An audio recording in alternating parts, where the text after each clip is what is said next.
Hello, my name is Dan and this is my garage.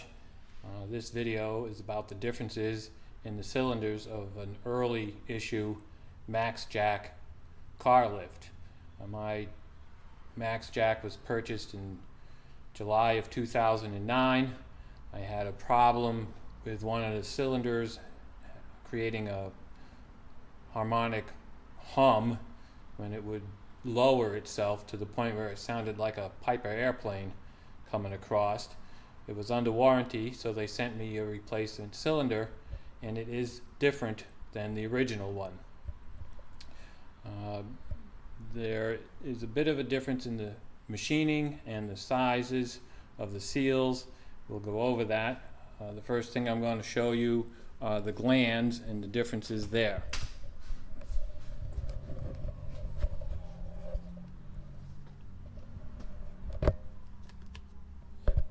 What you're looking at here is the original lift cylinder gland. As you can see, let me just get those out of the way. There's only two pieces to it. There's the wiper, and then inside, if you can see, let me get some light on it, there's the wear band. The wear band on this gland is actually thinner than the wear band on the replacement cylinder. There's two grooves, one for the wear band, one for the wiper. This is the gland for the replacement cylinder. You can see the wear band there. It is thicker. Appears to be the same width, same diameter, but the thickness of the band is greater. It also has a wear band, a wiper, I mean. Oh, I'm sorry, that's the seal. It has the wiper, but then it had two O-rings. This O-ring goes inside here. This O-ring is on the outside. You can see it there, and you can see the O-ring there. That's the major differences of these two units on their gland. Now if we go look at the pistons, first thing you should notice is the ends. This one is the new piston. This is the original piston. It looks like it was a welded and then machined piece, where this is one unit machined. Also, the wear band on this, again, is thicker than the wear band on this one. The seal groove for the original is wider than the seal groove of the replacement. However, they both are the same diameter inside and out, and I'll have those numbers posted in the description.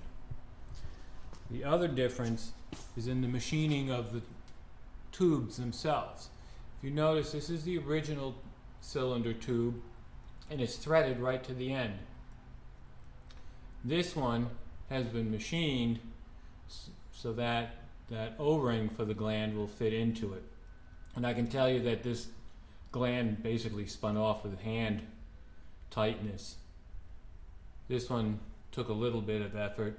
I had a vice grip chain wrap, didn't have to clamp it hard, and a couple of taps and it came loose. Okay. The replacement that I'm using for the wipers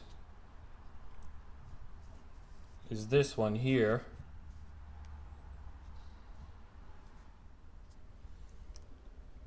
It is an SKF number. Let's see if we can get a good picture of it here.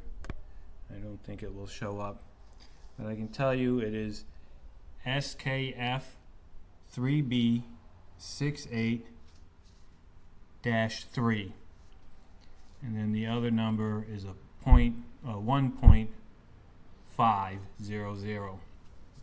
and they're both the same for the gland. The seals, I still have to pick that up. The shop I went to suggested a poly seal would be better as opposed to a U-cup seal.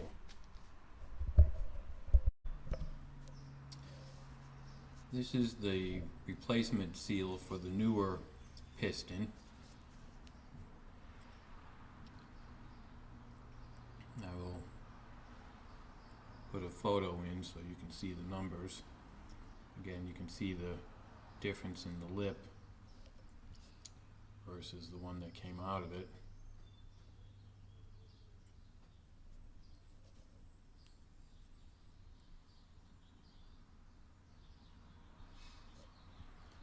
There's no difference when you look at the green lip that was in the older piston. They both older seals look as if they're worn. I'm not so much sure they're worn as they just lose their elasticity.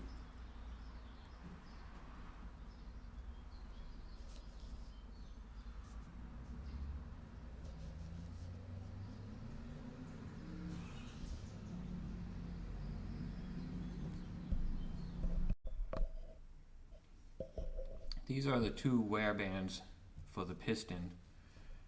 This is from the newer style. You can see the difference in the thickness between the two of them.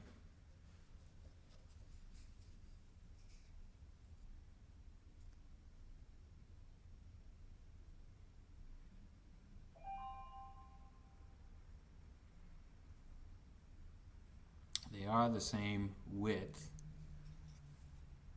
but you cannot mix them from the newer style to the older style because of the thickness difference. You could put this one on the older piston, but then it won't fit in the barrel because it would be too expanded. You could put this one on the newer one, but then it would not be thick enough to reach the wall of the barrel.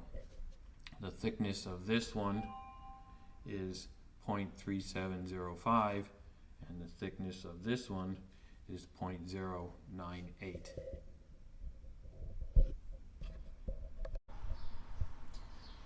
Putting some oil on the seal and around the piston and using these two small Phillips head screwdrivers. One had the tip broken off, so made sure it was rounded and smooth. I was very easily able to just flip the seal onto the piston by just walking it around, holding one screwdriver in place and walking it around with the other one, and popped right on. As you can see, I have it held in my vise with a couple of rubber jaws holding it up. Very easy, went right on. I flipped it on from the shaft side, not from where the wear band is. In order to get the rod back into the barrel, as you can see, I just clamped the barrel to the bumper of my Jeep. And then we'll set the rod into it, climb up the ladder, and a few light taps and it will pop right in.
stood the barrel up. That way the piston just centers itself right there. And as you can see, a few light taps and it goes right in.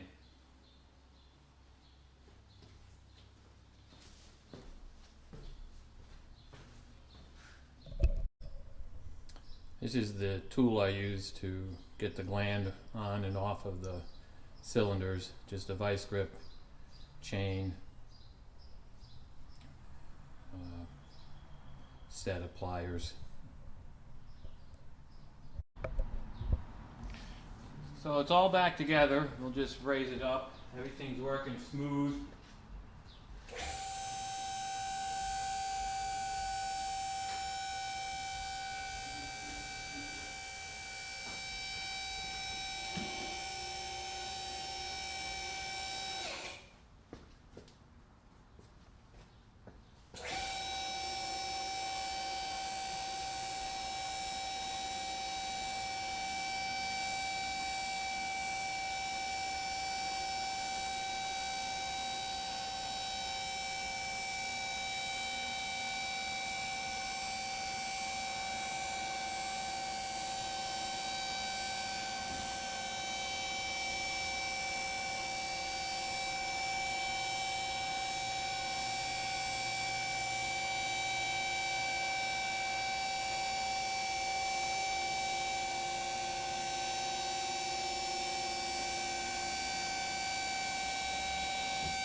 So that little bit of differential is considered okay. It's always been there and the jack hasn't given me any problems.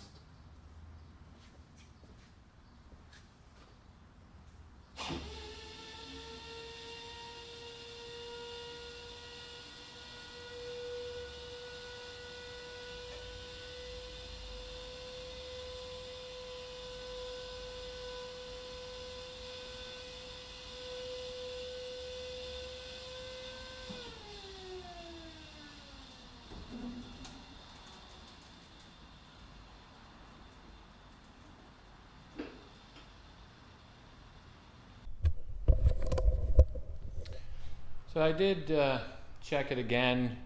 There was the tiniest bit of air in the system, mostly the right side cylinder, the old style cylinder.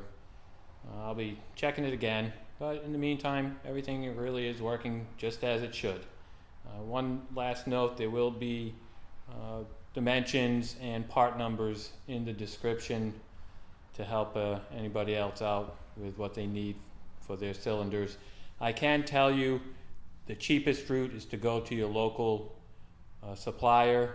For me, 2 O-rings, 2 seals, 2 wipers, $13.81. Okay, thanks for watching.